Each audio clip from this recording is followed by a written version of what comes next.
আজি 14-15 বছৰ ধৰি আমাৰ লাকুৱা থাৰ্মেল পাৱাৰ প্ৰজেক্টত যিখিনি অস্থায়ী শ্ৰমিকসকলে কাম কৰি আহিছে, আমি অস্থায়ী শ্ৰমিকসকলে লাকুৱা ঊৰ্ধ্বতন কৰ্তৃপক্ষসকলক আমাক ফিক্স পে কৰি দিবৰ বাবে কেইবাবাৰ অনিৰ্ণ কৰিছিলোঁ। কেইবাবাৰ আমি তেওঁলোকক পত্ৰৰ যোগেদি জনোৱা হৈছিল, কিন্তু তেওঁলোকে আমাক সদায় এটা প্ৰলোভনৰ মাজেদি নি আজি 14-15 বছৰ পাৰ কৰিলে। কিন্তু আমাৰ ওচৰৰে নামৰূপ পাৱাৰ ষ্টেচন আৰু কাৰ্বি লাংপিত কিন্তু এবাৰ আজিলৈকে ধৰি এতিয়ালৈকে 2-3বাৰ ঠিকা ভিত্তিক শ্ৰমিকক ফিক্স পে কৰি দিয়া হ'ল। কিন্তু প্ৰত্যেকবাৰে আমাৰ লাকুৱা থাৰ্মেল পাৱাৰ প্ৰজেক্টৰ অস্থায়ী শ্ৰমিকসকলেহে বঞ্চিত হৈ আছে।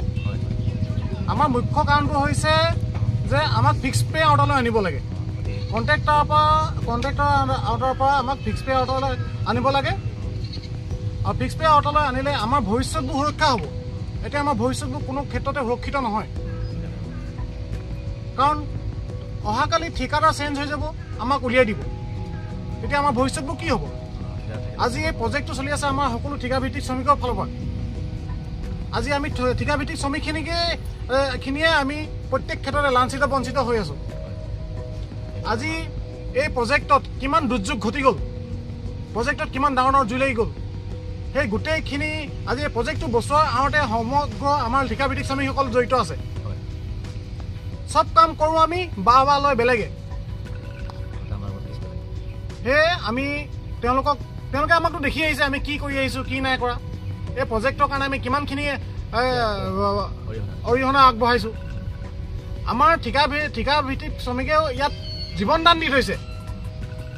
সেয়েহে আমি তেওঁলোকক ভালকৈ কৈ আহিছোঁ, আজি অত দিনৰ পৰা ভালকৈ কৈ আহিছোঁ যে আমাক ফিক্স পে'টো দিব লাগে। ফিক্স পে'টো দিলে আমাৰ সকলো শ্ৰমিকৰ জীৱনটো এটা সুৰক্ষিত হ'ব, এটা জীৱনটো সুন্দৰভাৱে চলাই নিবলৈ সুবিধা হ'ব।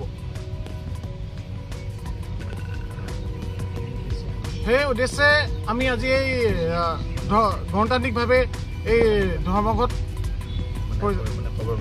ধৰ্মঘট পৰিচালনা কৰি আছোঁ। আৰু যেতিয়ালৈকে আমাৰ এই দাবীসমূহ তেওঁলোকে মানি নলয়, তেতিয়ালৈকে আমি অবিৰতভাৱে এই ধৰ্মঘট কাৰ্যসূচী আগুৱাই লৈ যাম। আৰু অনাগত 16 ছেপ্টেম্বৰৰ পৰা আমাৰ আমৰণ অনশন আছে।